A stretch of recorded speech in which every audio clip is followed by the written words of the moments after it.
Now, panning brings in a wonderful perspective element between the stereo left and right channel, and it really does wonders for the mix. Like, for us to have a good balance between things, we really start to open it up by having panning take place. But again, the reason why a lot of times goes back to the equal loudness curve. And again, remembering that what that says is that as things get turned up, we start to feel them in a fuller perspective. Well, anytime we have everybody just together in the stereo left right without actually being panned to left to right independently or creating any image that's different from left to right, they really start to sound mono right down the middle. If we stack everybody up down the middle, they're all competing against each other, and no one sounds any louder than anybody else. So a lot of their sonic characteristics are being buried, and they tend to suffer. They tend to sound smaller. So as soon as we start to separate them from the center to the left and right, then all of a sudden we really get that life back in the highs and the lows. And then one thing to consider, this is a stereo 2 channel, meaning there's a left and a right channel, but there's really 3 locations. And there's multiple locations in the in-between, but 3 locations are hard left, center, or hard right. And what that means is all left, center, or all right. And then there's any combination of the balance between those. And so we have to consider the fact that once we start using our panners, we get a whole bunch of options. And in some instances here in the track that's available, like as a great example, these claps, these are all independent claps. These are 4 different claps that are taking place. If we were to solo those and start looking at those alone and panning, watch what we can do with the clarity and the width as we go.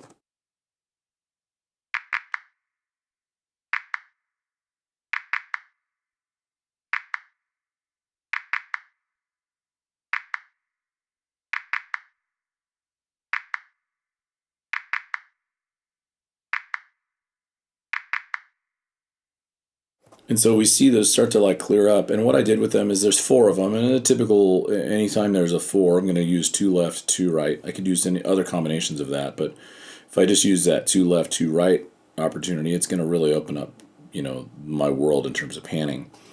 One other thing we can do with the bus send is we can use this follow main panner switch.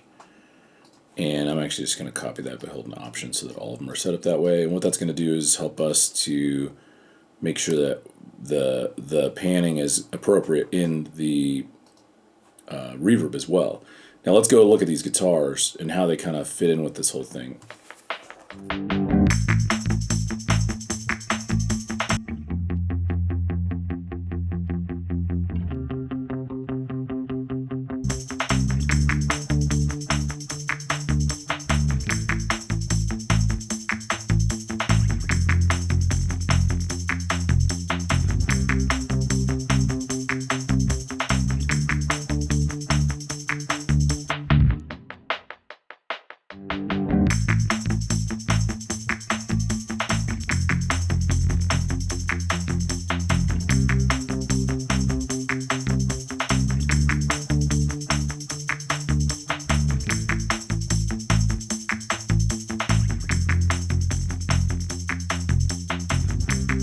Now we notice all of a sudden this stuff really starts to come alive.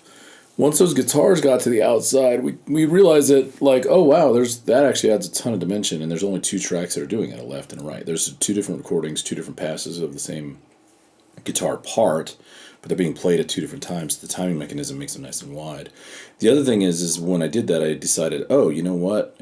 It feels really good to have the guitars be the widest thing, meaning they're the only thing that's going all the way out to 100%, while everything else kind of gets out there, but not all the way. The reverb can stay at 100% because it should represent the whole field, but everything else, kind of had to stay inside of that. And I backed off the claps to be able to fit inside of that. We're going to go to this last section here, just kind of listen to that panning and how the panning mechanisms work out in this last part of the song. Because it gets a little bit more interesting in terms of what's taking place there. Here, let's listen.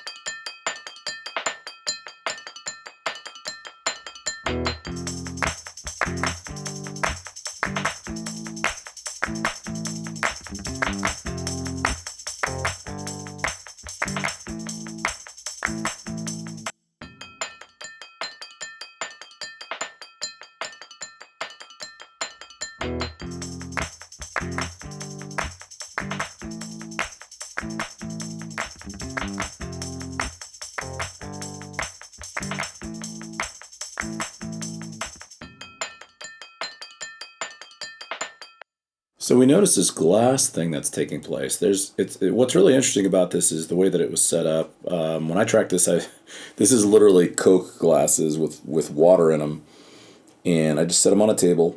And with the first pass, I did a stereo left-right mic, one mic on each side. So these are small diaphragm condensers, kind of hovered over the glass, but they're in position so that there is a clear left and right on this first one. The glass one is in stereo.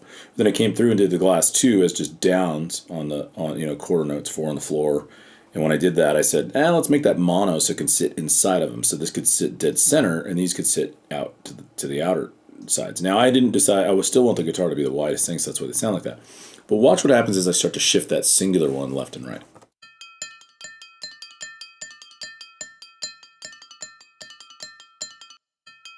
And I guess the question is, ask yourself, when it moves to the left and the right, does it actually sound louder or softer?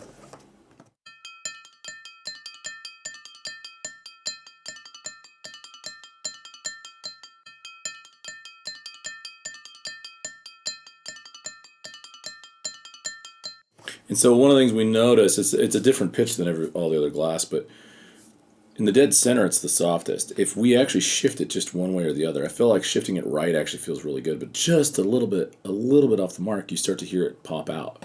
And if we go back that in there with guitars, I'm sorry, I think the only other thing going on there is the beat for just that one transition. Let's listen to that real quick.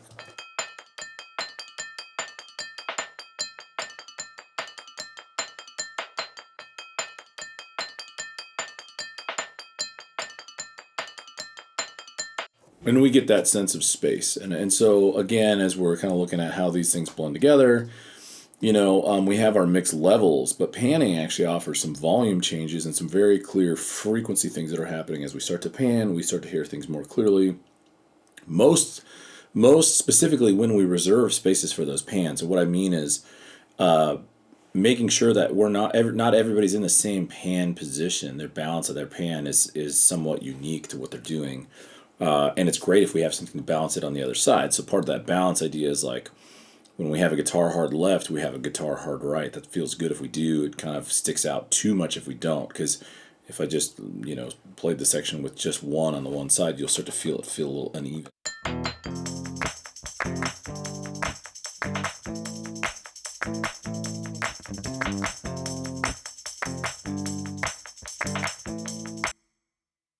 Now, if we decided, oh, well, let's have the bass counteract, and we can go to this other section where the bass does exist, but if we had the bass counteract that guitar that's way out there, let's see what that does.